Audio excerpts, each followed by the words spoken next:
I always like starting with easy numbers. What's 2 squared? 4. Okay. What's 2 cubed? 8. 2 to the 4th. 16. 2 to the 6th. 64. Thank you for listening. I appreciate it. I'll go back then. So 2 to the 5th was 32. 2 to the 6th would be 64. Notice what's happening as you're climbing the ladder there. They're doubling, right? You're multiplying each one of them by 2 because that's what the exponent means. You multiply them by 2. If you go the other direction, if I'm going 2 to the 6th, 64 to 32 to 16 to 84, what's happening? You're halving it, okay? So what then will be 2 to the first power? 2. What's 2 to the 0 power? 1. Very good. What's 2 to the negative 1? Negative 2. Ah, Negative 2. Half. it's just half. Because all you're doing, think of it again, remember you're doubling going this way, you're going half going the other way. So what's half of 1? It's half. What's half of a half?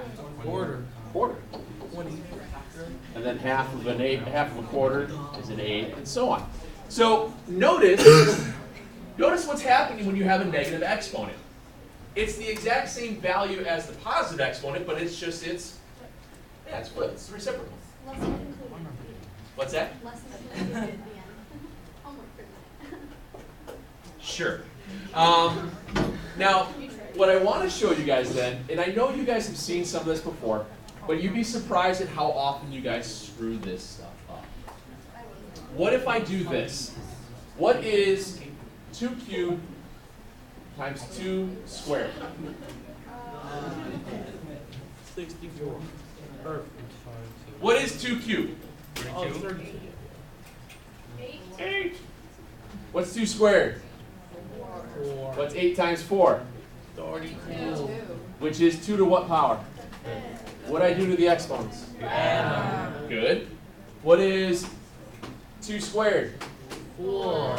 If I cube that, what do you get? 2 to the 6, otherwise known as? 64. What do I do to those exponents? Multiply them. So I got a whole bunch of exponent rules, just kind of list off with you guys real quick to see what you remember. So when you have the same base, if you have two problems with the same base that have different exponents and you're multiplying, you just add the exponents.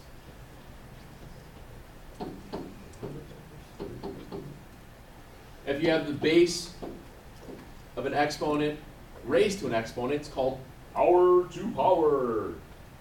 Not really, but it is power to power. It just sounds cool if you say it like that. When you have that, you power to power of grade school.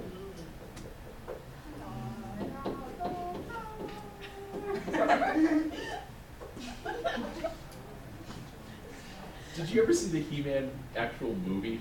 Not the cartoon movie, but the movie, like live action movie? It has got to be one of the worst movies you'll ever see. It is awful. It's great. It is hilarious. Okay. Ah, what if I do this? You guys love doing this.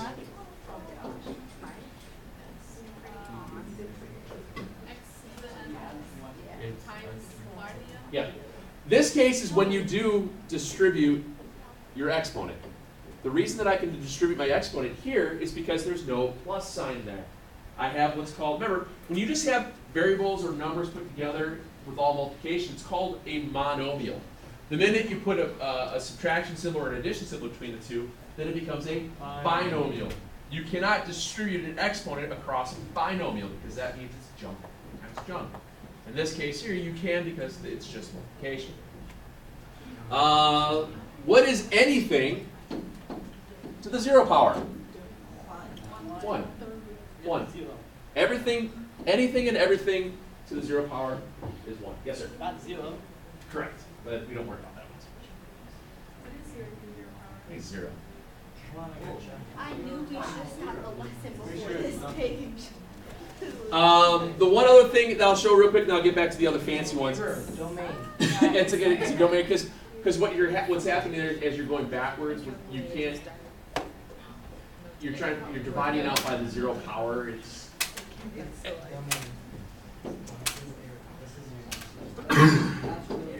if something to a negative exponent, negative people aren't friendly.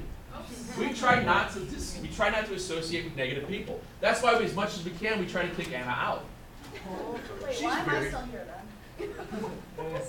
I don't know. So she was gone. She didn't take the test. So when you have a negative exponent, it's not happy on the side that it's in. An exponent's either going to be in the numerator or a denominator. Right. So if it's negative in the numerator, where does it go? Yeah. Now be careful when you do this. It's 1 over that then. I know you guys use it a lot. And then the same thing goes if it's negative in the denominator, where does it go? The top. Very good. Now, the other thing I like to show in this case isn't so much. Oh, go ahead.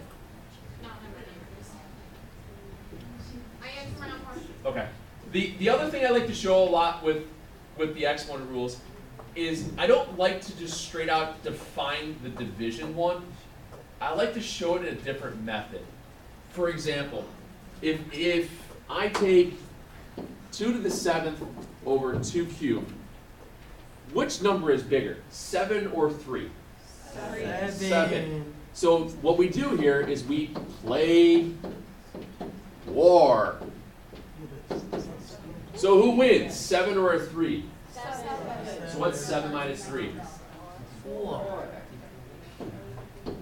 That's what you get. 4. Remember, what this means, if you write it out long form, it's 2, 2, 2, 2, 2, 2, 2, yeah, over 2, 2, and a 2. How many sets simplify? 3. So basically what you're doing, you're pulling out, you're subtracting them out, that's why you get 2 to the 4th. So you always play war when you have division. And it works the same way if it's negative, if the bigger number's in the bottom. Never, ever, ever leave an answer with a negative exponent. All exponents should always be positive when you're done, okay? We never want to have a negative exponent. So if I had one where it was x to the 4th over x to the 13th, who wins? The 13. So what's 13 minus 4? 9. And what goes in the numerator then? 1. The 1. Don't let that accidentally float up. It is not wearing a life jacket. You'd be surprised how many of you guys are going to try and throw that life preserver around that x to the 9th. You're going to want it to float up. What's that?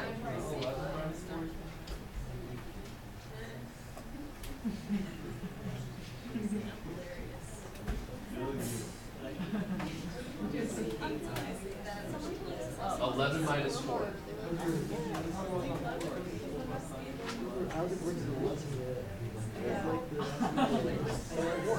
Oh, I'm trying to figure out what you got here. So anyway, so back to these rules here.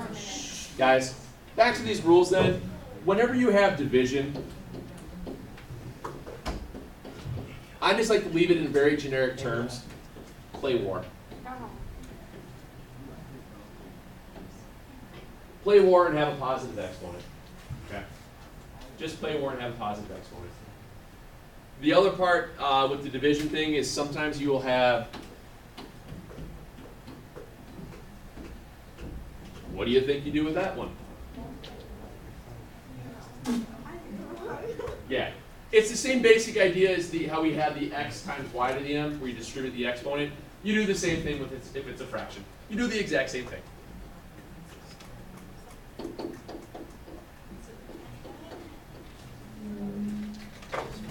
Now, like I'm pretty sure most of you guys have worked with these at some point in time. You would be surprised at how often you guys make silly mistakes with these things. Okay? You would be very surprised at how often you mess it up. Oh, speaking of messing things up, do you think I'm going to give you numbers No. Because why? You're a bully. I'm a bully. You're right. No, because you have a calculator. You can just put it in the calculator and get your answers. That's no fun. No, Daniel, I need that. We know. Take a couple minutes to get these. Yeah. See you guys. Yo. Yeah, go ahead.